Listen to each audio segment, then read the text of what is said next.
Most people our age book Viking off one pretty photo, and I watched them step aboard surprised every single sailing because it's nothing like the cruise they pictured. Not because they did anything wrong. The brochure sells you the ship. It doesn't warn you. It's the little things, the flight you couldn't pick, the solo fare that quietly doubled, the tour that sold out before you boarded. After years of watching this from the other side of the booking desk, I wrote them all down. 11 of them. And number 11, it's the one I'd tell my own mother before she put down a deposit.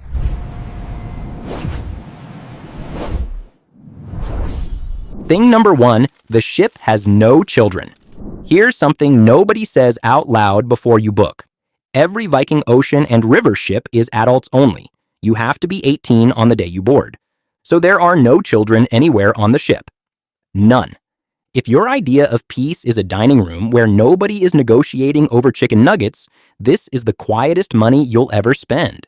But it cuts both ways. If you'd pictured this as the big trip with the grandkids, the one you've been promising them since they were small, that door is closed before you start. And a lot of folks find that out after the deposit, which is a hard conversation to have with a 7-year-old. And it's not just the grandkids, it's the whole rhythm of the ship. Meals are calmer, the pace is slower, and the person beside you at dinner is far more likely to be comparing knee surgeries than planning a pool party. One couple booked it as the multi-generation trip of a lifetime. Another booked it precisely to get away from exactly that. Same ship, 2 very different expectations. Your defense, decide now whether this is a couple's trip or a family trip. Viking only does the first. If you want grandkids aboard, look at a mainstream line instead. Don't assume family-friendly. Confirm the rule before you pay a cent. Magic phrase, just to confirm. This sailing is adults only with no guests under 18. The next one is the thing people either love or quietly regret by night 3. Thing number 2. No casino, no big shows. This is the one that genuinely surprises people. Viking builds its ships around lectures, quiet lounges, and the destination, not nightlife. There's no casino to walk through, no Broadway-style production, no rock wall bolted to the funnel, and despite the name, nobody's raiding any villages. The fiercest thing that happens after 10 at night is somebody going back for a second dessert. For a lot of seniors over 65, that's the whole point. You came to see Provence, not to hear a comedian. But if you wanted a ship that hums till midnight, this is going to feel less Las Vegas and more Sunday afternoon. Honestly, that's a feature, not a flaw, as long as you know it before you board. The evening is a talk on the region you're about to visit, a classical set in the lounge, and a genuinely early night. One traveler called it the most restful week of her life. Another spent 3 evenings wondering where everybody went. Same ship, 2 different vacations. Your defense, match the ship to your energy. Viking is calm and destination first by design. If you want a buzzing evening ship, this quietly isn't your line. Read a real sailings daily program before booking so the calm doesn't catch you off guard. The next one is the number everyone reacts to first, and almost everyone reads wrong. Thing number 3, the sticker price hides the inclusions. Here's something the ad won't put front and center. The first fare you see looks high, higher than the big mainstream lines, and most people take one look and close the tab. Sit down anyway and do the math. That number is hiding something. Viking folds a lot into it. A shore excursion in every port, Wi-Fi, specialty dining, the enrichment lectures, all built in. On the cheaper lines, every one of those is a separate line item that quietly stacks up until the bargain isn't won. I call it the quiet premium. You pay more up front and you stop paying at every turn once you're aboard. Here's the test I give people. Take the cheaper lines fare, then add a shore tour in every port, the internet, a couple of specialty dinners, and the gratuities. Do that honestly, and the gap you were so sure about tends to shrink to almost nothing. One couple compared only the headline prices and walked away. Another added up the extras on the cheaper line and found Viking came out even. Same trip, 2 different math problems, and there's one thing even Viking's inclusive fare leaves out. The gratuities. They're not in the price you paid.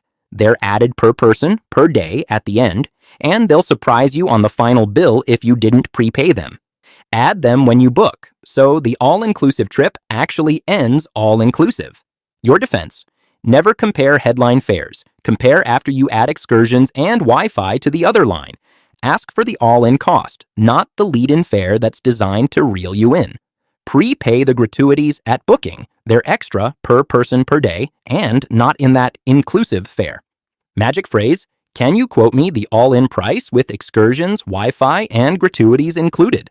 The next one hits solo travelers the hardest, and it's pure arithmetic. Thing number 4, the single supplement. Here's something that stings if you travel on your own. Cruise fares are quietly built for 2 people sharing a cabin.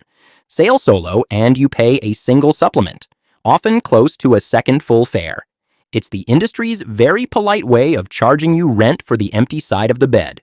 For a widow or widower our age, that can nearly double the price of the whole trip. For the same cabin, the same dinner, the same view. But here's the part they don't advertise. Viking waives or reduces that supplement on select sailings and select cabins. They just don't lead with it because a waived supplement is money they'd rather keep. One solo traveler paid the full supplement without asking. Another asked the right question and caught a waived supplement sailing. Same cabin, 2 very different totals. Your defense: never accept the first solo price as final. It's a starting position, not a verdict. Ask specifically which sailings waive the single supplement. Stay flexible on dates. The waiver follows the calendar, not your luck. Magic phrase: which of your upcoming sailings waive the single supplement for solo travelers? The next one looks like a gift, right up until you read the flight times. Thing number 5.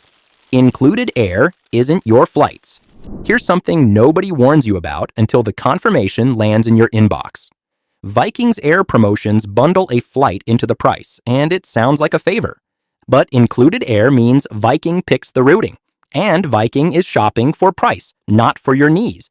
That can mean a long layover, a 5 a.m. departure, or a connection our age would rather not sprint through in an unfamiliar airport. Free air that sends you through 3 time zones and a dawn layover isn't free. It's a scavenger hunt with luggage. To choose your own flights and connections, you add their Air Plus option for a fee. And I'll be honest, that fee annoys people right up until the moment it saves their whole first day. One traveler took the bundled air and landed frazzled after 2 rough connections. Another paid for Air Plus and flew the route she chose, direct. Same trip, 2 very different travel days. Your defense: treat free air as a starting point, not a gift. Add Air Plus if you want control over routing, times, and connections. Confirm your flights the day they're assigned, not the week you fly. Magic phrase: I'd like Air Plus so I can choose my own flights and connections. The next one sells out while you're still deciding. And it goes fast. Thing number 6, the free excursion is the basic one. Here's something the welcome packet won't spell out. Every port includes a shore excursion, and that's true, but the included one is the big bus, 40 people general overview tour. The small group walks, the deeper experiences, the ones with an easier pace and a guide you can actually hear. Those cost extra. And they open for booking months before you sail on your My Viking Journey account, the moment your final payment clears. So by the time you board, the good ones for travelers our age are already full, gone faster than the pastries at the breakfast buffet. The folks who know that treat it like concert tickets and set a reminder: everyone else meets the waitlist, and watch one word on the tour list: panoramic. On Viking, panoramic means a bus tour seen through a window, not a walk on your own 2 feet. It's a gift if your knees want the day off and a letdown if you came to stroll the old town, so read the label before you pick. One couple booked their small group tours the day booking opened. Another waited until they were aboard and got the leftovers. Same port, 2 different days ashore. Your defense: book premium and small group excursions the day your window opens. Skip anything labeled panoramic if you want to walk. That's a bus tour, not a stroll. Pick pace over price ashore. An easier tour is worth every extra dollar at our age. Magic phrase: I'd like to reserve the small group excursions the day booking opens, not at the pier. If this is helping, tell me in the comments. Is this your first Viking cruise or a return sailing? Hit subscribe before you go, because the last 5 are the ones I'd flag hardest if I were booking this for my own parents. Thing number 7. No announcements, so don't miss the boat. Here's one that catches nearly every first-timer. Viking doesn't make announcements anymore.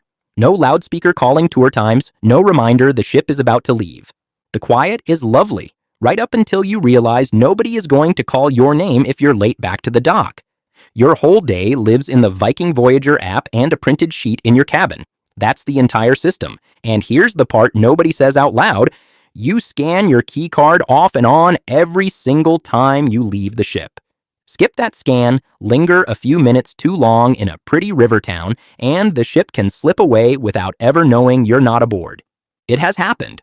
Travelers left on the dock watching the boat glide off toward the next town. One couple set a phone alarm 15 minutes before every all-aboard time. Another lost track of the hour in a cathedral and had to taxi down the river to catch up. Same town, 2 very different afternoons. Your defense, check the app each morning for the tour times and the all-aboard time. And write it down. Scan your keycard off and on every time. It's how the ship knows you're aboard. Set a phone alarm 15 minutes before all aboard at every single port.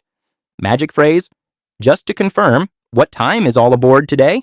The next one waits at the bottom of the gangway, and it surprises the confident walkers most. Thing number 8, the ports are walking tours. Here's something the glossy photos leave out. Viking is destination first, and destinations mean walking. Cobblestones, steps up to old towns, and, at some stops, a small boat to shore instead of a proper dock. The brochure photographer clearly never carried a day bag up a cobbled hill in July. On the river ships especially, the elevators don't always reach every deck, which is a surprise nobody wants to discover on day 1 with a suitcase. For travelers our age with a knee or a hip that already files the occasional complaint, that matters more than the cabin photos ever will. None of this is a reason not to go. It's a reason to book the right itinerary for the body you actually have, not the one in the ad. One traveler asked about terrain and tender ports up front and paced herself. Another found out at the gangway and sat out 2 stops. Same itinerary, 2 different trips. Your defense, ask which ports use tenders and which involve steep or cobbled walking. Check elevator access on the specific ship, not just the brand. Be honest about your mobility now. Book the itinerary that fits it, not the one that flatters it. The next one you only find out the hard way, far from home. Thing number 9, Medicare stops at the dock. Here's something no brochure will ever tell you. Once the ship is more than 6 hours from a U.S. port, Medicare generally stops covering your care, not the onboard medical visit and not a medical evacuation. Medicare is wonderful. It's also a homebody and it does not get on the boat. A serious evacuation off a ship, a helicopter, a diversion, a flight home with a nurse can run into tens of thousands of dollars paid by you. For seniors over 65, it's the single most expensive thing nobody plans for, precisely because nobody expects to need it. The fix costs less than one excursion, and it buys you the one thing worth more than any upgrade, sleeping soundly. And when you shop that policy, the number that matters isn't the medical limit. It's the evacuation limit. A $100,000 evacuation cap is the floor, not the ceiling, once you're sailing somewhere remote. Read that one line before anything else. One couple sailed with a policy that covered evacuation and never thought about it again. Another assumed Medicare followed them onto the ship. Same sailing. One slept fine, one didn't. Your defense, assume Medicare stops the moment the ship is more than 6 hours from a U.S. port. Buy travel medical insurance that specifically includes emergency evacuation. Carry your policy number and medication list where a partner can find them. Magic phrase, does this policy cover emergency medical evacuation at sea? The next one hides in the paperwork, and it's watching the calendar even when you're not. Thing number 10. The cancellation ladder is strict. Here's something that hides in the fine print, where they hope you won't look. Viking's cancellation penalties climb on a schedule. The closer you get to sailing, the more of your money you lose if life gets in the way. And their travel protection plan has its own rules, including how pre-existing conditions are handled and by when. Read that ladder now while it's boring, not later when it's suddenly very expensive. At our age, life has a way of interrupting the best plans. A knee that needs a surgeon, a spouse who takes a turn, a grandchild who needs you home. Miss a date on that ladder, and a refund you assumed was automatic simply isn't. I've watched careful, sensible people lose thousands, not because they did anything wrong, but because nobody handed them the calendar. And here's the part that catches people. The protection you buy from the cruise line and a real travel insurance policy are not the same animal. One mostly protects their schedule, the other protects you. One traveler mapped the penalty dates the day she booked. Another had to cancel for a health scare and lost far more than she expected. Same policy, two different outcomes. Your defense: get the exact cancellation date ladder in writing at booking. Read how the plan treats pre-existing conditions and the deadline to qualify. Put every penalty date on your calendar the day you pay. This last one isn't a warning. It's the move that quietly pays for itself. Thing number 11. The best price is onboard. Here's the one almost nobody uses, and it's the one I'd tell family first. The cheapest way to book your next Viking voyage is while you're still standing on this one. Onboard, through the Explorer Society, they offer their lowest fares and a reduced deposit to rebook. It's the one time the booking desk is actually doing you a favor, so let them. You don't even have to pick the exact trip. Lock the discount now and decide where and when later from your kitchen table. But you have to claim it before you walk down that gangway. The moment your shoes hit the pier, the offer's gone.